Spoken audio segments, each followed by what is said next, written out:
Bonjour chers internautes de IGFM.sn. Nous avons le plaisir de recevoir aujourd'hui comme invité à votre émission 13 minutes pour convaincre, Madame Aïda Goudiaby Guiro. Bonjour madame. Bonjour, Monsieur Fall.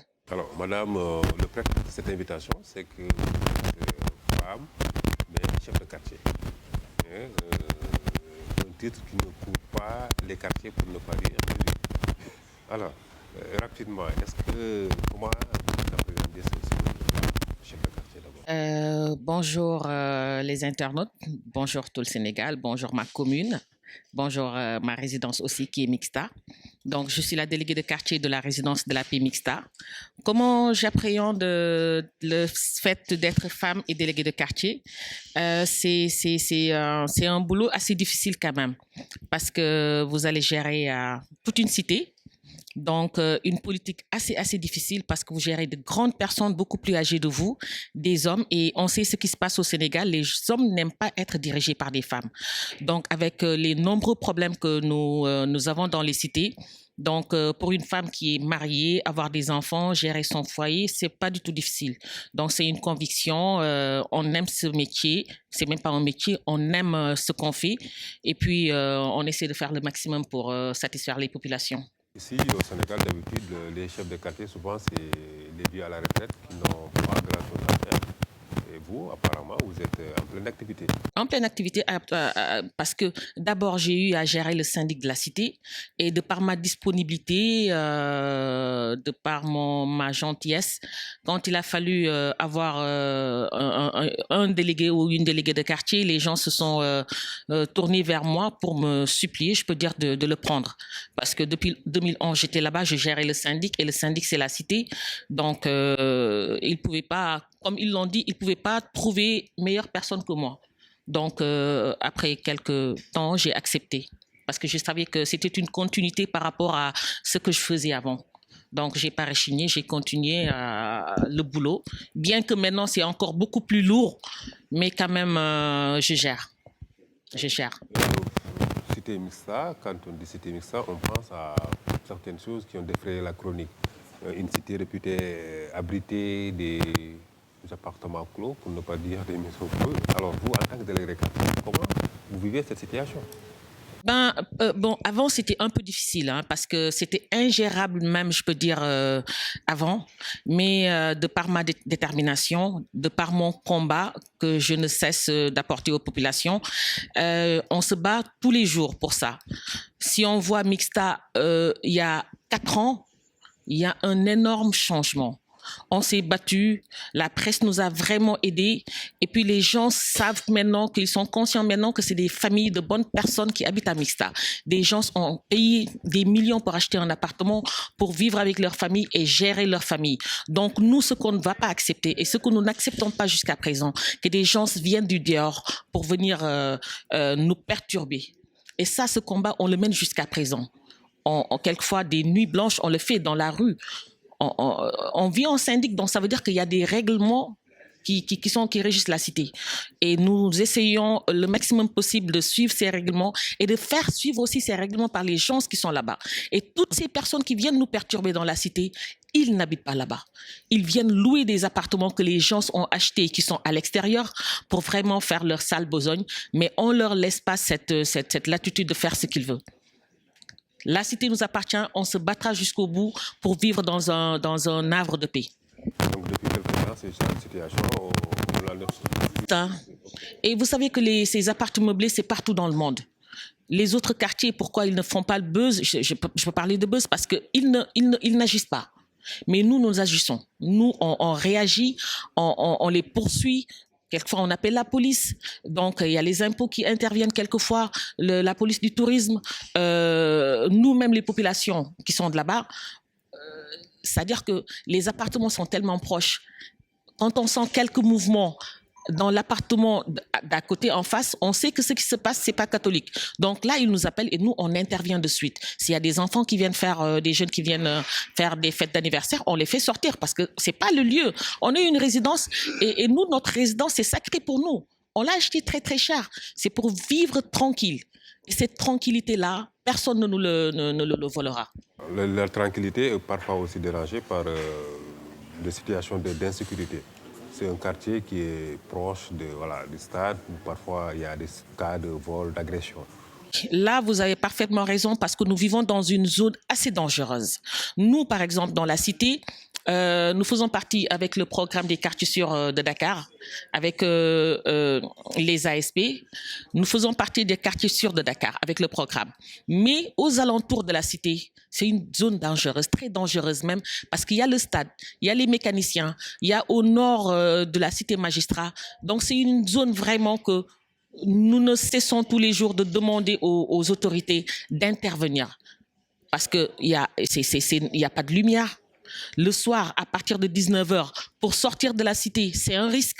Donc vraiment, notre environnement, nous, on essaie de gérer notre environnement intérieur, mais par rapport aux alentours, vraiment, on est vraiment désolé, mais le travail reste à faire. Il y a beaucoup de choses qui restent à faire parce qu'il y a l'insécurité totale là-bas. Alors, est-ce qu'il y a des actions que vous avez eu à mener en tant que femme de quartier pour raffermir les relations entre femmes et aussi peut-être le plan de l'environnement? Vous savez, Mixta regorge une grande population et à Mixta. C'est une grande communauté qui est là-bas. Donc, nous, ce qu'on a pu faire dans la cité, c'est créer des associations. Il y a des daïras qui en sont là-bas. Il y a des associations de femmes qui sont là-bas pour une synergie parce qu'avant, les femmes ne se parlaient pas, ne se saluaient pas. Mais maintenant, on fait de la politique. Cette fois-ci, on a fait de la politique. Il y a des financements qui interviennent pour financer les femmes pour qu'ils puissent travailler. Donc, tout ce qui se fait à l'extérieur pour le développement des femmes, nous, on a essayé à Mixta de le faire pour vraiment l'épanouissement des femmes. Donc, les hommes sont là-bas, mais en général, c'est les femmes qui interviennent plus pour le développement de la cité, pour vraiment l'épanouissement des femmes et la cohésion de la population dans Mixta. Vous faites de la politique, certainement. Vous êtes à l'APR. Absolument, je suis à l'APR, ouais. Les élections sont passées, votre candidat, le président Macky Sall, a été élu ouais. Plus de 50%. Ouais. Alors, vous, en tant que femme de l'APR, quelles sont vos attentes? Non, mais écoutez d'abord la population, parce qu'il y a eu beaucoup de revendications, les gens sont parlés, écouter la population et pour ce dernier mandat vraiment venir vers la population, essayer de résoudre les problèmes des populations. Je pense que le dernier mandat, c'est un mandat de travail et nous pensons vraiment que le président viendra vers nous et faire taire certaines bagarres politiciennes qui vraiment retardent le Sénégal et vraiment travailler pour son dernier mandat. On espère que ça se fera et par rapport à ce qu'il nous a dit depuis son accession pour ce dernier mandat, on a vraiment confiance. On a vraiment confiance. Pour les femmes? Pour les femmes, oui, parce que nous, par exemple, qui avons des financements, c'est la première fois à Mixta. Vraiment, c'est des politiques qui nous ont aidés pour avoir ces financements. Donc, tout ça là, c'est pour le développement des femmes. Et je pense que ce volet aussi n'a jamais été, ce volet a toujours été exploité au Sénégal. Les femmes ont toujours été aidées vraiment pour développer tous les secteurs où elles peuvent intervenir. Voilà. Au mois de Ramadan, certainement aussi, il y a plein d'activités. Oui, au mois de Ramadan, nous, tous les Ramadans, l'année passée, c'était la première édition. Donc, on organise une grande conférence religieuse que toutes les populations de Mixta seront là-bas, les populations des environs seront là-bas et pratiquement beaucoup de personnes de Dakar aussi seront là-bas. Donc, c'est une conférence pour raffermir les liens, montrer aux gens aussi que ce qu'ils pensent de notre quartier, il y a autre chose au-delà de ça. Nous sommes des musulmans, nous sommes des chrétiens, il y a tout qui sont là-bas, c'est cosmopolite, tout est là-bas dans Mixta. Donc, les chrétiens se rassemblent, les musulmans se rassemblent. Donc, nous, les musulmans, cette conférence vraiment donnera une autre image de notre quartier. Nous sommes des musulmans, c'est pas seulement le fait de dire qu'à Mixta, il y a les appartements meublés, non, il y a autre chose au-delà de tout ça. On est un quartier, on est une communauté et on fera tout pour que notre communauté soit comme tous les autres quartiers. Ouais. Donc, c'est comme les autres. Comme les autres et mieux même que les autres. Madame Aminata Touré vient d'être portée à la tête du Conseil économique et social. Vous, en tant que femme de l'APR, comment est-ce que vous avez vous savez, Aminata Touré, Madame Aminata Touré, nous, à Mixta, elle est venue là-bas parce que la première édition, elle était marraine. Cette édition aussi de notre conférence religieuse, elle était marraine. Donc nous, on est vraiment contents de cette nomination. C'est une femme battante, hein.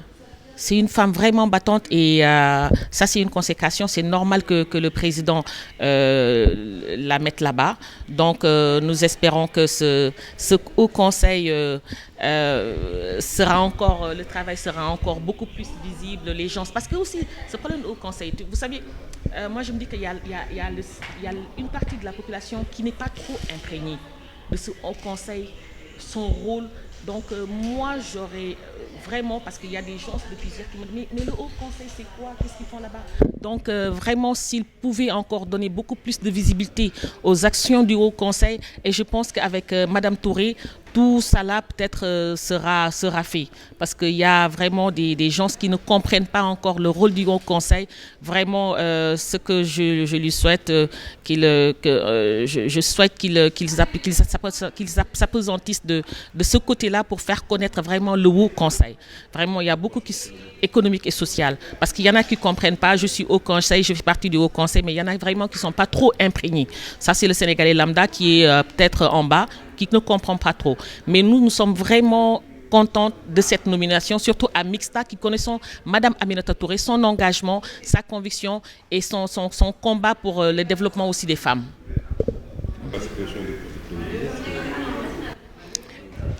Oui, il y a eu un débat que le président veut tout prendre, mais lui, s'il arrive, s'il voit que, par exemple, il peut gérer sa présidence et gérer d'un côté aussi ce que le Premier ministre faisait, non mais moi, je ne vois pas de mal. Hein.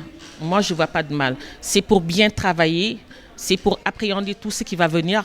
Et puis, on espère que par rapport à tout ce qu'il veut faire pour ce